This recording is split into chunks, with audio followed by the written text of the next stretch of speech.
जय हिंद दोस्तों, मेरा नाम है झिलमिल और आज का हमारा एडिटोरियल एनालिसिस है स्टार्टअप इंडिया के बारे में। हाल ही में फेमस हुए जो शार्क टैंक इंडिया था, इनके बारे में तो आप सभी को पता ही है। It was a hit, super hit. और अभी जो सीज़न 2 भी आने वाला है इसका, तो काफ़ी चर्चा में था, जिसकी वजह से हमको काफ़ी सारे टर्म सीखने को मिले, जैसे कि प्री रेवेन्यू, स्टार्टअप, बूटस्ट्रैप्स, इस तरह के हमको वर्ड्स सीखने को मिले।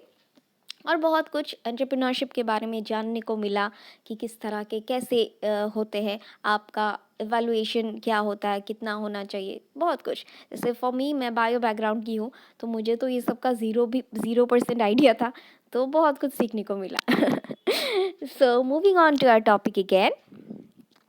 आज का हमारा मेंस का सवाल है, what are the challenges facing the startup ecosystem in India? Discuss. In this regard, critically assess the efficacy of measures adopted by the government. Indian startup ecosystem को किस तरह की चैलेंजेस का सम्मुखीन होना पड़ता है, गवर्नमेंट इनिशिएटिव्स क्या है इन टर्म्स ऑफ स्टार्टअप्स, और इन चैलेंजेस को ओवरकम किस तरह से किया जा सकता है, आज की वीडियो में हम डिटेल में डिस्कस करेंगे। So let's start. तो आज का जो पूरा थीम है वो शार्क टैंक इंडिया के ऊपर ही बेस्ड होगा, तो बीच बीच में मैं आपको मतलब जो है इसकी ग्लिम्स देती रहूँगी, ठीक है जी। सो इंट्रो में हम लिखेंगे कि India is often described as the poster child of emerging markets for the vast commercial potential for startups. Startups in India, as in many other parts of the world, have received increased attention in recent years. Their number are on the rise and they are now being widely recognized as important engines for growth and jobs generations. Entrepreneurship को आजकल काफ़ी ज़्यादा recognise किया गया है, नए नए startups को बढ़ावा दिया गया है, नए नए इन्वेंशंस को, प्रॉब्लम्स को सॉल्व करने के तरीके को मतलब और ज़्यादा इंस्पिरेशन या फंडिंग्स दी जा रही है, और काफ़ी ज़्यादा स्टार्टअप्स की जो है वो ग्रोथ हो रही है, जिससे कि यूथ को हमारे एम्प्लॉयमेंट और विभिन्न प्रकार के जो प्रॉब्लम्स है उसको सोल्यूशन निकालने का जो है वो सोर्स मिल रहा है, because of the startup ecosystem, because of the evolving startup ecosystem. अब हम देखेंगे what is the status of startup ecosystem in India. Current status क्या है? ये हमारे लिए बहुत ही प्राउड वाली बात है कि हमारा इंडिया जो है इन टर्म्स ऑफ स्टार्टअप काफ़ी ज़्यादा इवॉल्व हो रहा है with various kinds of scheme like प्रमुख, स्टार्टअप इंडिया मिशन, और हमारे एजुकेशन सिस्टम में भी एंटरप्रेन्योरशिप को पढ़ाया जा रहा है, ऐड करने की बातें की जा रही है। तो इस तरह से ये बहुत ग्रोथ की तरफ जा रही है। In 2021, India startup raised about USD 23 billion across 1,000 deals and 33 startups becoming unicorns. Unicorns मतलब वो स्टार्टअप्स होते हैं जो बोलते हैं हम कि लीजेंड्स, मतलब वो मेच्योर हो चुके हैं पूरा। यूनिकॉर्न्स क्या होता है? जनरली यूनिकॉर्न मतलब क्या होता है? They are very evolved being, जो डिवाइन होता है, जो स्पिरिचुअलिटी से कनेक्ट करते हैं, वो जानते हैं कि unicorn is a symbolism of luck, lucky charm मानते हैं, एंजेलिक प्रेजेंस। तो यहाँ पे स्टार्टअप सिस्टम में यूनिकॉर्न मतलब दो स्टार्टअप्स जिनका जो है बिजनेस 1 बिलियन से ज़्यादा हो चुका है, they are called as unicorns. So far, the year 2022 has added 13 more startups to the Unicorn Club. Unicorn club मतलब वो स्टार्टअप्स जो 1 बिलियन से ज़्यादा बिजनेस कर रही है एक साल में। तो इस ईयर 2022 में इस यूनिकॉर्न क्लब में, जैसे कि हम फिल्मों में देखते हैं 100 करोड़ का क्लब, ठीक उसी तरह से स्टार्टअप्स में भी यूनिकॉर्न क्लब्स होता है, जिस स्टार्टअप ने 1 बिलियन से ज़्यादा बिजनेस किया है। तो अभी इंडिया में 2022 में 13 स्टार्टअप्स ऐड हुए हैं in this unicorn club.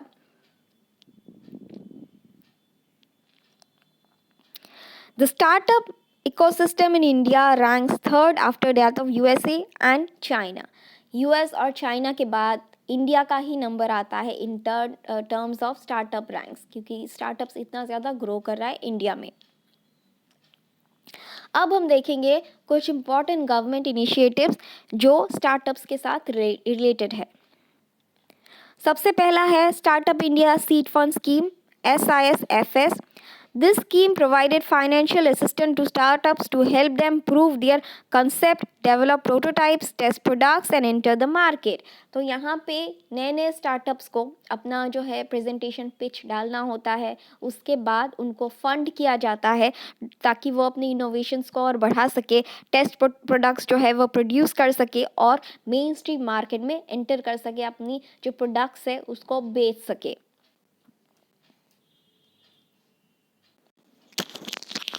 Another important initiative by the government in terms of startups is Nidhi program. Nidhi stands for National Initiative for Developing and Harnessing Innovations. ये एक umbrella scheme है जो कि conceive and develop किया गया था by the innovation and entrepreneurship division, department of science and technology के द्वारा. ये इसलिए बनाया गया था, निधि जो प्रोग्राम है इसीलिए बनाया गया था कि जो कंट्री के प्रमुख प्रॉब्लम्स है, चाहे वो सोशियो इकोनॉमिक प्रॉब्लम्स हो, उन प्रॉब्लम्स को एड्रेस करे by means of innovation and new discoveries. इसके लिए ये एक फंड्स देती है स्टार्टअप्स को ताकि न्यू न्यू इन्वेंशंस को, न्यू न्यू डिस्कवरीज को, जो सोशियो इकोनॉमिक प्रॉब्लम्स को एड्रेस कर सके, उसके ग्रोथ के लिए निधि जो है वो प्रोग्राम है. ठीक है. उसके बाद है प्रमुख.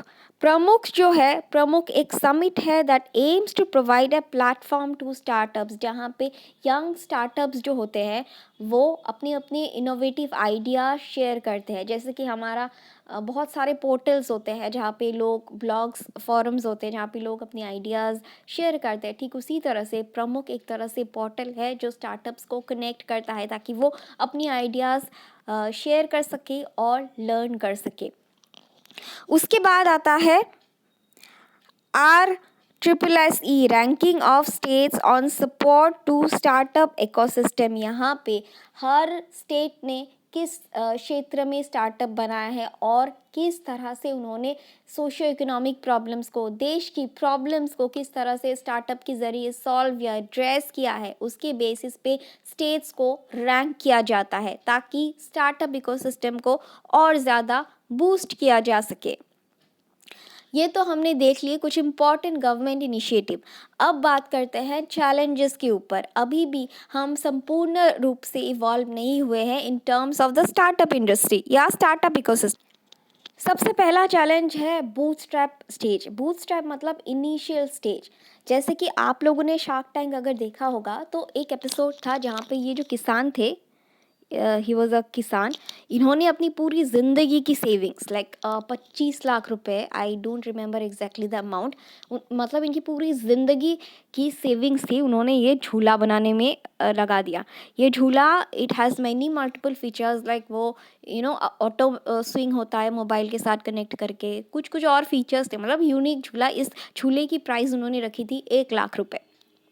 तो जब शार्क्स ने उनको पूछा कि क्या आपके पास और कितने मॉडल्स हैं, तो इन्होंने कहा कि और मॉडल्स बनाने के पैसे नहीं है, हमने पूरे 7 साल और 25 लाख रुपए अपनी जितनी भी सेविंग्स थी वो हमने इस झूले, इस इनोवेशन में ही लगा दिया. अब प्रोडक्शन क्या करना है, कैसे करना है, मार्केट में उतरना कैसे है, उनके लिए ना तो उनके पास फंडिंग थी, ना ही कोई सपोर्ट था. जितनी भी सेविंग्स थी, जितना भी जो था, तो इनिशियल स्टेज में ही अटक के रह गया और उनको कहीं से फंडिंग नहीं मिली, जिसकी वजह से वो आगे ग्रोथ नहीं कर पाए. लेकिन यहाँ पे ये एपिसोड अगर आप देखोगे तो आपको पूरा ये बूटस्ट्रैप स्टेज का समझ में आएगा. बूटस्ट्रैप मतलब अर्ली स्टेज, जहाँ पे वो मार्केटिंग तक नहीं पहुँच पाए, चाहे वो B2B हो या B2C हो, वो मार्केटिंग स्टेज तक नहीं पहुँच सकते. इनोवेशन उन्होंने पूरा डेवलप कर लिया, सॉलिड ये कुछ ना कुछ, लेकिन वो मार्केटिंग के लिए उनके पास पैसे नहीं बचे थे, सॉरी.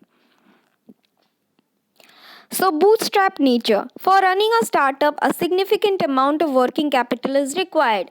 कोई भी स्टार्टअप करने के लिए आपके पास पैसे होने ज़रूरी है. मनी के साथ ही आपको मैन्युफैक्चरिंग करना होगा, फिर मार्केटिंग करना होगा, फिर B2B में जाना है या B2C में जाना है.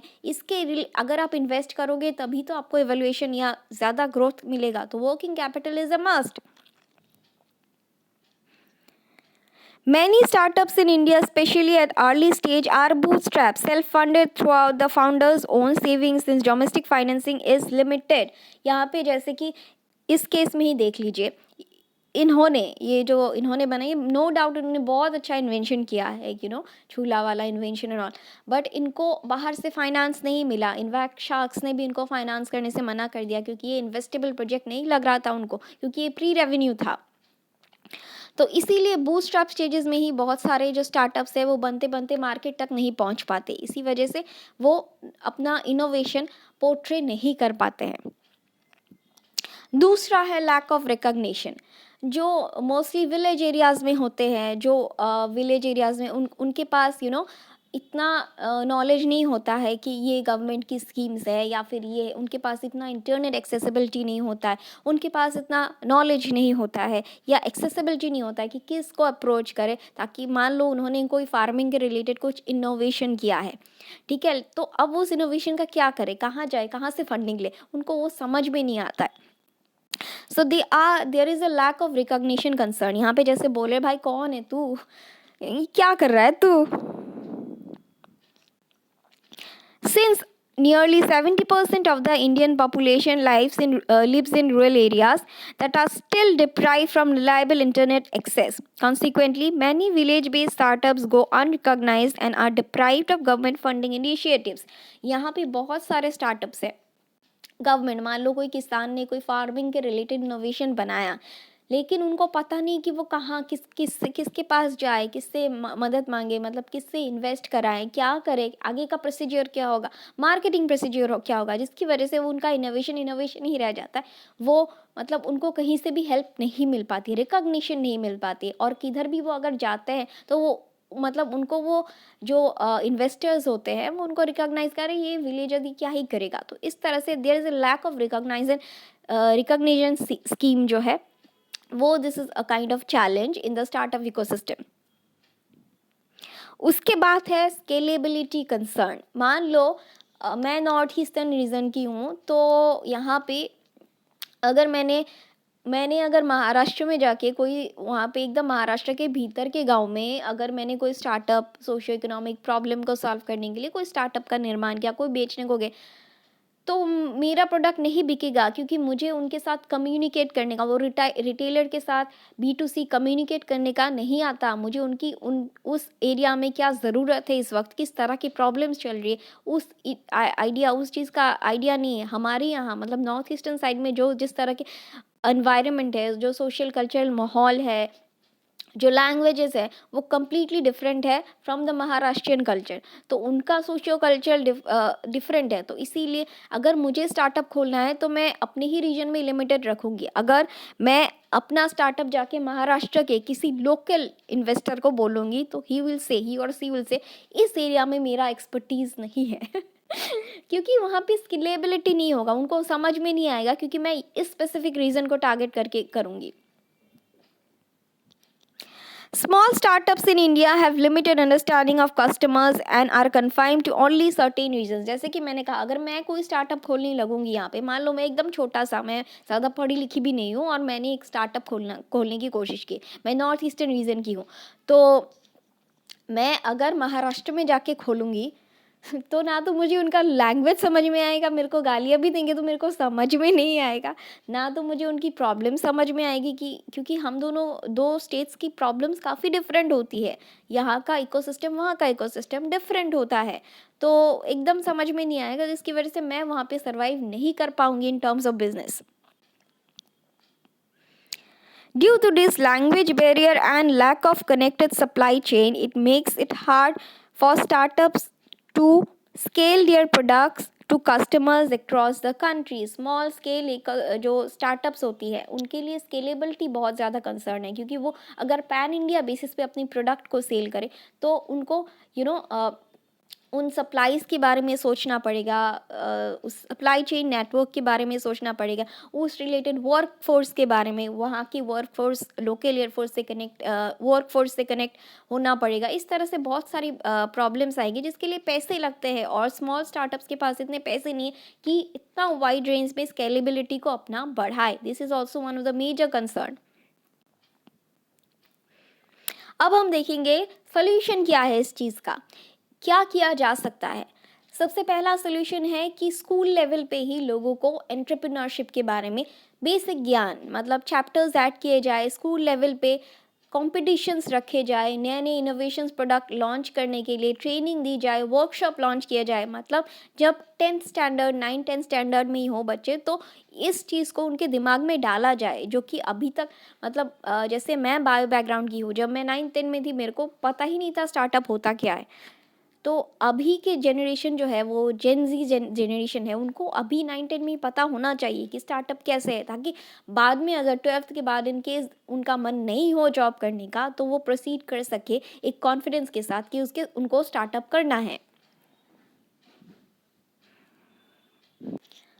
दूसरा चीज़ ये किया जा सकता है as a mode of solution कि एंटरप्रेन्योरशिप को फॉस्टर किया जा सकता है, मतलब सपोर्ट किया जा सकता है। जो बड़ी बड़ी एमएनसीज है वो स्टार्टअप्स के साथ कोलैबोरेट कर सकती है, स्टार्टअप्स की मदद कर सकती है, सिर्फ गवर्नमेंट पे ही डिपेंडेंट ना हो। जो बड़ी बड़ी एमएनसीज है, अभी तो खैर शार्क टैंक ने काफ़ी सारे स्टार्टअप्स को शार्क टैंक के ज़रिए काफ़ी सारे यू नो एंटरप्रेन्योर्स को, काफ़ी सारे स्टार्टअप्स को एक बहुत बढ़िया बूस्ट मिला है। वही बड़े बड़े एमएनसीज जो है वो अपनी कंपनीज़ में स्टार्टअप्स को रिसर्च प्रोवाइड कर सकते हैं या स्टार्टअप्स को मदद कर सकते हैं। अगर किसी ने कोई इनोवेशन इन्वेंट किया है to solve a kind of problem, socio economic problem हो या किसी भी तरह का नेशन की क्राइसिस के रिलेटेड प्रॉब्लम हो, उसको सॉल्व करने के लिए अगर किसी स्टार्टअप ने कुछ इन्वेंट किया है, तो बड़ी बड़ी कंपनीज भी उनको सपोर्ट कर सकती है, उनका इन्वेस्टर बन सकती है, उनको गाइड कर सकती है कि किस तरह से वो ब्रांडिंग करे, किस तरह से वो मैन्युफैक्चरिंग करे, सप्लाई चेन मैनेजमेंट में उनका मदद कर सकती है। तो कंपनीज भी टाई अप कर सकती है स्मॉल स्टार्टअप्स के साथ। अब बात करते हैं हमारे कंक्लूजन के ऊपर। जैसे कि मैं हमेशा बताती हूँ कि मैं कंक्लूजन को एक्सप्लेन नहीं करती हूँ। अब तक आपको जो भी समझ में आया आप कंक्लूजन में अपने हिसाब से लिखिएगा मेंस आंसर में। तो ये हमारे वीडियो का एंड। आज के लिए बस इतना ही। कल फिर मिलेंगे कुछ नए लेक्चर्स के साथ। Thank you.